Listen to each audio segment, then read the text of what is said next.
ओम नमः शिवाय। दोस्तों, हर हर महादेव। शिव भक्ति ज्ञान चैनल में आपका स्वागत है। कैसे हैं आप? आपके स्वस्थ जीवन की मंगल कामना करते हुए आज बात करते हैं प्रदीप मिश्रा जी के मुखारबिंद से सरल व अचूक उपाय। हम कभी नहीं, आपने कभी शिव पुराण के माध्यम से कभी सुना कि हमने आपसे कहा कि आप शिव जी के मंदिर में जाकर इतने रुपए खर्च करना या इतना रुपया देना या इतना आप लगाना? कभी कहा यहाँ से व्यासपीठ से? कभी नहीं बोले कि आप इतना खर्चा करो या आप इतना लगाओ। व्यासपीठ से इतना जरूर बोले हैं कि एक लोटा पानी, या कभी बोला होगा तो फूल या शमी पत्र या बेल पत्र, और बोला होगा तो तुम्हारे घर में जो सामान होगा वही बताया होगा। शहद है, घी है, या शमी पत्र है, या पीपल का पत्ता है, या आदि आदि काली तिल, काली मिर्च आदि आदि जो भी होगा वही आपके घर में जो है वो शिव को दो। जो तुम्हारे पास है वो भगवान को दो, भगवान उसको स्वीकार करेगा। तुम्हारा अपना जो तुम्हारे पास में है वो आप भगवान को दो, भगवान से स्वीकार करेगा। अब शिव को प्रदान करो तो दिल से दो। जो भी दे रहे हो ना, दिल से प्रदान करो। आज एक बात और बहुत ध्यान से सुनिएगा महाराज जी। कभी आपको लगे ऐसा कि व्यापार बहुत अच्छा चल रहा था और एकदम बंद सा हो गया, फैक्ट्री चल रही थी एकदम बंद सी हो गई, मेरा व्यापार ही नहीं बढ़ रहा, तो प्रयास करना, तांबे के कलश में जल लीजिएगा, बेलपत्री नीचे हाथ में रखिएगा, तांबे के कलश को उसके ऊपर रखिएगा, तांबे के कलश को उसके ऊपर रखिएगा महाराज। उल्टा हाथ उस तांबे के कलश पर रखिएगा, अपना नाम और गोत्र का स्मरण करिएगा। ऐसा कैसा ही पात्र लेकर जाइए, अंगूठे से और उंगलियों से पात्र को पकड़कर बेलपत्री हाथ में ही रखे रहने देना। अपनी जिस कामना से जो भी व्यापार है आपका, जो फैक्ट्री है, जो व्यवसाय है नहीं चल रहा, या इंटरव्यू के लिए जा रहे हो नहीं हो रहा, तो जल का पात्र पकड़कर हाथ का स्पर्श कर कर जल श्री तुम्ब रूपेश्वर महादेव, कौन से महादेव? तुम्ब रूपेश्वर महादेव के नाम से शिव को चढ़ा दीजिए। बाद में पात्र को नीचे रखकर बेलपत्री शंकर जी पे जब चढ़ाएं तो इस डंडी के भाग को अशुक सुंदरी का स्थान होना चाहिए। चढ़ाते समय डंडी का भाग अशुक सुंदरी की ओर रख दें महाराज। झोली पसार कर प्रणाम करें, बाबा से निवेदन कर कर आए। 3 से 4 दिन लगेंगे, जो व्यापार ठप पड़ा था उसमें थोड़ी सी उन्नति होना प्रारंभ हो जाएगी। तुम रूपेश्वर महादेव भगवान शंकर आनंद की राशि है, शिव सुख की राशि, आनंद देगा। शंभो शरणे मांगू दुख दयाकारी भगवान शिव ओघड़दानी, त्रिकालदर्शी, कैलाशी, अविनाशी शंकर के चरणारविंद का रस स्वादन सुख दे। महाराज माता वृंदा देवी का सातित्व प्रबल था, कैसे मारा जाए? शंकर भगवान ने भगवान विष्णु से कहा, मैं इसका सातित्व प्रबल है इसलिए मार नहीं सकता, इसका सातित्व जब डोलेगा तो मैं इसको मार सकता हूं। तो सातित्व कैसे डोलेगा? तो भगवान विष्णु ने कहा, एक काम करता हूं, मैं जलंधर बनकर उसके घर में जाता हूं, आप जलंधर को युद्ध के मैदान में ले जाइए। आप जलंधर को युद्ध के मैदान में ले जाओ। भगवान ओघड़दानी, त्रिकालदर्शी, कैलाशी जलंधर को ले गए युद्ध के मैदान में। भगवान नारायण जलंधर बनकर उसके घर में प्रवेश कर गए, वृंदा के साथ रहने लगे।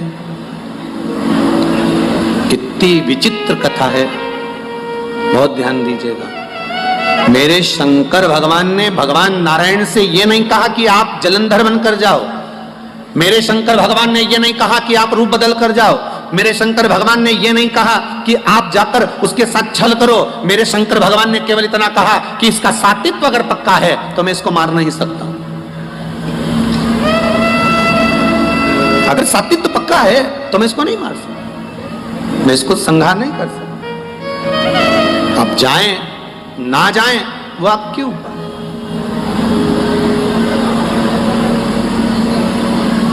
कहना शिव का काम है, करना आपका काम। आप अगर शंकर की भक्ति को धारण कर रहे हैं, शिव तत्व को धारण कर रहे हैं। एक माता जी ने लिखा है, गुरुजी आपने अभी और बहुत सारे पत्र तो यहाँ पड़े हुए हैं, ये पढ़े नहीं है परंतु उम्मीद है बाबा का। एक पत्र में लिखा है कि आपने जो सावन के महीने में शिवरात्रि का पूजन कराया था, उस समय पर मेरे हाथ में उस पूजन के 15 दिन पहले पैरालिसिस आ गया था, एक भाग पूरा काम करना बंद कर दिया था।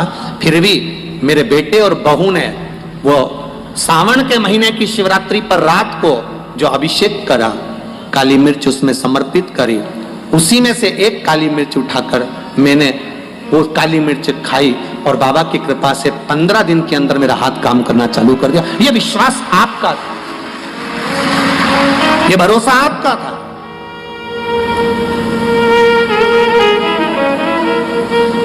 कई लोगों ने वो काली मिर्ची का विरोध भी करा क्योंकि मिर्ची जरा ज्यादा लग गई थी। अब जो नी पड़ता है उसको तो मालूम ही नहीं कि काली मिर्ची का वर्णन लिखा हुआ है। पहले भी हमने सियोर व्यासपीठ से कहा कि इस अध्याय में, इस श्लोक में, इस जगह पर लिखा हुआ है कि शंकर को काली मिर्ची चढ़ती है। बोला था कि नहीं बोला था? बोला था ना। अब उसके बाद भी अगर लोग उस चीज का, क्योंकि व्यक्ति है, मानव है, ये मानव शरीर है, इससे और हम कहते हैं कि प्रयास करेंगे हम अपनी जिंदगी में, और आज तक भी प्रयास करते रहे हैं। आपका विश्वास कभी नहीं तोड़ेंगे, इतना भरोसा रखना। इस व्यासपीठ से वही बोलेंगे जो इस शिव महापुराण में लिखा होगा। जो उपाय बताएंगे वो पुराण के अंतर्गत के बताएंगे, एक भी उपाय ऐसा नहीं बताएंगे जो जीवन में दुख दे। और आप लोगों ने उपाय करे होंगे, सबको लाभ मिला होगा। बोलो मिला कि नहीं मिला? इंदौर जैसे शहर के लोग भी अगर उपाय कर रहे हैं तो उसका लाभ जो लिखा है उसको बताओ।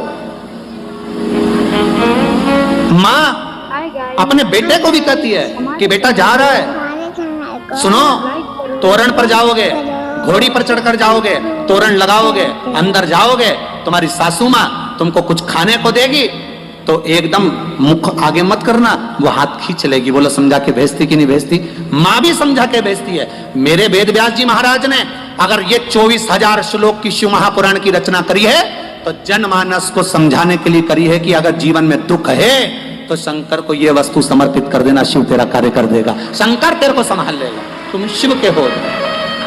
अब आगे आप लोग फिर वो दूल्हा अगर मम्मी की कहना नहीं माने, माँ का कहना नहीं माने तो लब अब वो माँ ऐसा करे सासू और वो मुंह लेके आगे आए, फिर वो माँ हाथ पीछे करे, फिर आगे करे, फिर पीछे करे, फिर आगे करे, तो लोग उसकी सखियां जितनी है दुल्हन की वो हंसी उड़ाए। फिर संसार, अगर वेद व्यास जी महाराज ने लिखा है कि आप शिव को ये समर्पित करिए, शंकर को जल चढ़ाइए, बेलपत्र चढ़ाइए, शमी पत्र चढ़ाइए, ये धतूरा चढ़ाइए, इस भाग को समर्पित करना है, अब आगे आपकी मर्जी।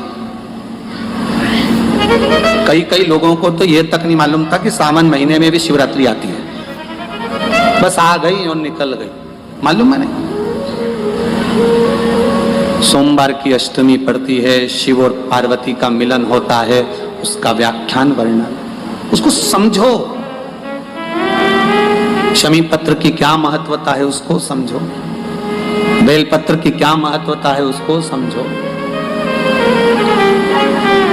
उसको समझना है।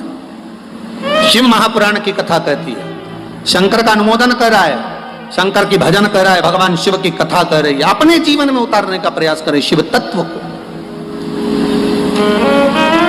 वृंदा को मारने, वृंदा के सातिर दिखाने के लिए शिवजी ने एक बार भी नहीं कहा कि भगवान विष्णु आप रूप रख कर जाओ, क्योंकि मेरे शंकर और मेरी पार्वती हमेशा एक मंदिर में रहकर आशीर्वाद प्रदान करते हैं, अखंड सौभाग्यवती भव। ये वर अगर देते हैं तो मेरे शंकर देते हैं, माता पार्वती देती है, कोई दूसरा नहीं दे सकता। भगवान विष्णु ने वृंदा के साथित्व को डिगा दिया, शिवजी ने जलंधर को मार दिया, जलंधर का सिर कटकर वृंदा की गोद में जाकर गिरा। जैसे ही वृंदा की गोद में आया, वृंदा चीख पड़ी, मेरे पति का अगर यहाँ शीश है तो पलंग पर जो सोया है वो कौन है? जाकर पूछा, नारायण ने अपना असली रूप दिखा दिया, दिखाया, क्रोध आ गया। वृंदा ने कह दिया, वाह नारायण वाह, आपने मेरे साथ छल करा है, मैं आपको श्राप देती हूं, आप पत्थर बनोगे। और वृंदा हाथ में जल लेकर अपने ऊपर छींटकर तुलसी का क्यारा बनती है। जब तुलसी का क्यारा बनने लगी वृंदा, शिव जी से कहा, भोलेनाथ आपने मेरे पति को मारा है। आज आपसे कहती हूं कि मैं तुलसी बनने के बाद मेरा तुलसी का दल आप पर नहीं चढ़ेगा। केवल वर्ष में एक दिन वैकुंठ चतुर्दशी का दिन ऐसा होता है, रात्रि को 12 बजे से सुबह 4 बजे के बीच में शंकर भगवान पर तुलसी और ठाकुर जी को बेलपत्र समर्पित होती है। वो बेलपत्र और तुलसी को उठाकर शहद की शीशी में रखा जाता है। शहद की शीशी में उसको रखकर जो बच्चा पढ़ने में कमजोर हो, बुद्धि में कमजोर हो, जिसकी चंचल वृत्ति हो या मन पढ़ाई में स्थिर नहीं हो रहा हो, उसको 1 महीने तक वो शहद चटाया जाता है। 1 महीने से ज्यादा नहीं चटाना है। कई लोगों का जो दिमाग काम नहीं करता, बुद्धि विवेक काम नहीं करता, उसके लिए भी पहले वर्णन करा कि गाय जब अपने बछड़े को दूध पिलाए और बछड़े के मुख पर जो फेन आए, उस फेन को अमावस्या के दिन दोपहर में 12 बजे चम्मच में लेकर जो बच्चा चिड़चिड़ करता हो या पढ़ाई में मन नहीं लगता हो या दिमाग थोड़ा सा कमजोर हो, डॉक्टर के इसका विवेक काम नहीं कर रहा, बुद्धि काम नहीं कर रही है, उस बच्चे को 2 या 3 अमावस्या गाय जब बछड़े को दूध पिलाए, बछड़े के मुंह पर जो फेन आता है वो फेन उस बच्चे को पिला दिया जाए तो बच्चा विद्वान होता है, उसका विवेक काम करना प्रबल हो जाता है।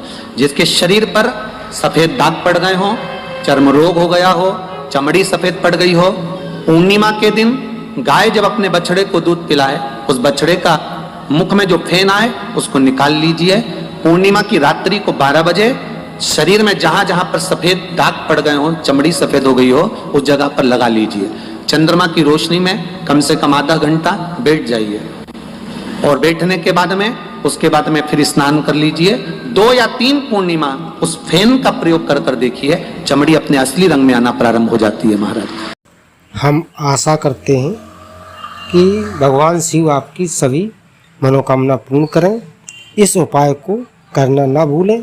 आज बस इतना ही, फिर मिलते हैं नेक्स्ट वीडियो में। दोस्तों, वीडियो अच्छी लगी हो तो सब्सक्राइब और लाइक ज़रूर करें। ओम नमः शिवाय दोस्तों।